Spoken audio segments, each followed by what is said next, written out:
A aventura vai começar de novo e a gente vai de novo juntos visitar o mundo de Jake, seu amigo Finn. A diversão é aqui, é hora de aventura. A gente vai conversar hoje sobre Simon Petrikov, ou o Rei Gelado. Bora lá?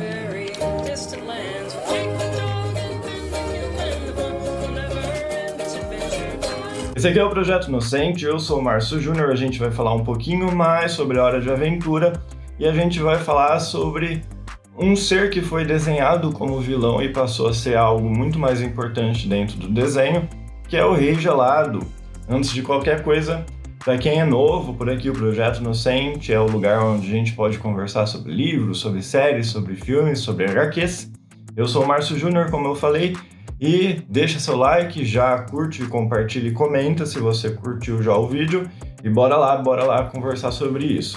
Bora! Realmente, o Rei Gelado, no começo do desenho, ele foi desenhado para ser um vilão, e a gente percebe que aos poucos a personalidade dele acabou sendo expandida para que os telespectadores compreendessem melhor o que ele era, o que ele é, e aí acabou chegando em um certo tipo de personagem que ele é bom, né? Ele não é exatamente um vilão, mas ele é incompreendido, mas que certamente ainda possui uma espécie de moral distorcida que vai sendo apresentada. Obviamente, a questão da coroa, né, que ele usa, a gente vai compreendendo ao longo do desenho, que é justamente a coroa que distorceu a personalidade dele. Ele era bem diferente antes de usar a coroa. Agora, Rei Gelado, antes ele era o Simon, né, Petrikov.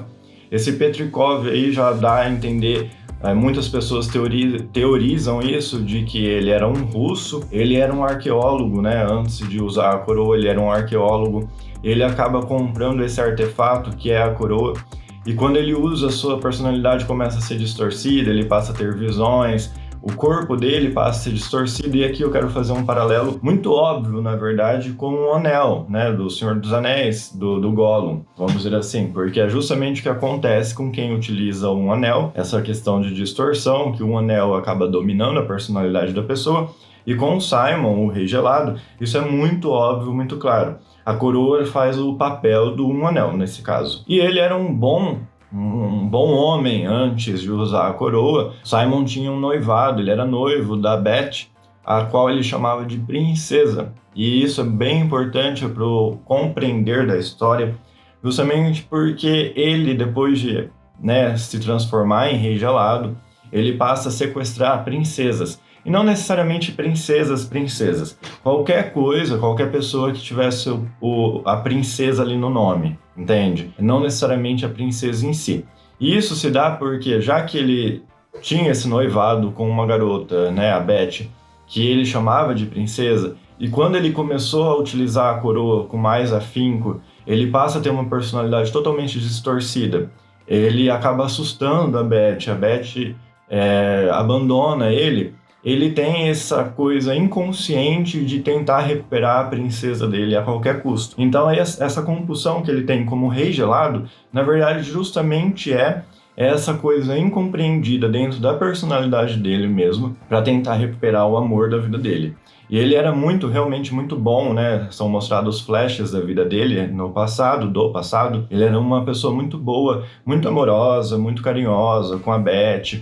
Eles se gostavam muito, mas esse uso da coroa por ele acaba assustando ela. É como Simon Petrikov, na verdade, devido ao fato de que ele é um arqueologista, dentro de uma das suas escavações, que ele descobre o Enquirídeo. É ele que descobre o Enquirídeo. Há muito tempo atrás, ele descobre o livro do herói, e isso é mostrado em alguns trechos de alguns jornais. Então, assim, na verdade, ele foi muito importante para a história humana, muito antes da Guerra dos Cogumelos, né? O uso da coroa pelo Rei Gelado faz, na verdade, que ele deixe de ser humano. Ele não é mais um humano, ele passa a ser considerado, pelos criadores da série mesmo, sabe? É essa a questão. Ele passa a ser considerado como um mago mesmo, como um wizard, né, no caso.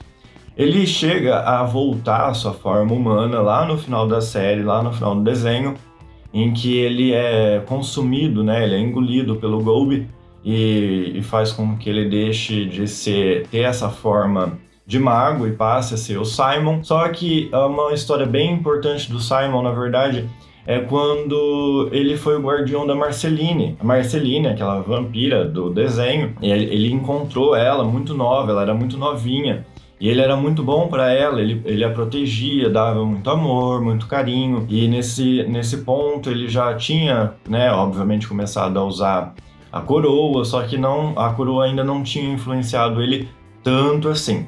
Quando ele passa a ser mais influenciado pela coroa, aliás, inclusive deixe-me fazer um parênteses aqui, que é ele que dá aquele ursinho bem remendado para Marceline, que ela adora. Porque o Rei Gelado, né, o Simon, ele foi muito importante mesmo para ela. Ele foi uma figura meio que paterna para ela enquanto ela estava abandonada no meio dos destroços da guerra. E aí, nesse caso, quando ele começa a ter mais, né, sofrer mais influência da coroa, começa a enlouquecer ainda mais, para que não aconteça a mesma coisa que aconteceu com a noiva dele, a Beth, ele abandona a Marceline, ele deixa ela para trás porque eles representaria um perigo para ela. A natureza da coroa em si, ela é bem dúbia se você for analisar, porque ela não é de todo ruim. Ela protege o Rei Gelado na Guerra dos Cogumelos, mas ela acaba consumindo a personalidade dele, destruindo a personalidade dele e o corpo dele, e seduz muito, né? Atrai muito ele. É justamente como um anel. Inclusive tem um vídeo falando sobre um anel aqui, sobre o Gollum. Dê uma olhada lá, tá? A questão é que existe uma desassociação muito grande das memórias dele com o passado. Enquanto o Rei Gelado, né, ou seja, depois da transformação toda que acontece, quando as pessoas falam do Simon, se referem a ele como Simon, ou quando ele vê alguns vídeos que o Simon gravou, porque o Simon gravou vários vídeos em VHS, quando ele vê esses vídeos, na verdade, ele não se identifica totalmente com aquilo, ele se identifica mais como Rei Gelado mesmo, é como se ele tivesse deixado aquilo completamente para trás. Inclusive, ele acaba ironizando o único fato de que, assim, nossa, eu usei um óculos, sabe, quando eu era mais novo, que engraçado. É o único tipo de comentário que ele faz. Daí você pode se questionar, né, quando você analisa o desenho, se ele é um sociopata, se ele é um narcisista. Eu não sei exatamente. Eu acabo encarando que ele é uma coisa e outra, mas mais do que isso, ele acaba sendo o completo oposto do Simon, né? Como se fosse uma deturpação, uma coisa extremamente problemática. Mas eu queria chamar a atenção aqui, porque se você analisar o comportamento dele em diversos momentos, até mesmo no começo da série, do desenho, o que a gente vê é que ele quer ter amigos, ele quer ter uma companhia, tanto é que ele faz amizade com os pinguins, né? Essa é toda uma questão bem íntima com os pinguins, que ele considera, tipo assim, parte dele, vamos dizer, nesse caso. E eu não sei se isso é uma questão narcisista, não sei nem se isso chega a ser sociopata. É uma questão de que ele quer, em determinado momento do desenho também, ele fala que ele quer aprender a ser feliz, né? E é pesado isso, se você for analisar. É uma coisa, assim, bem puxada, porque ele é um senhor de idade, né?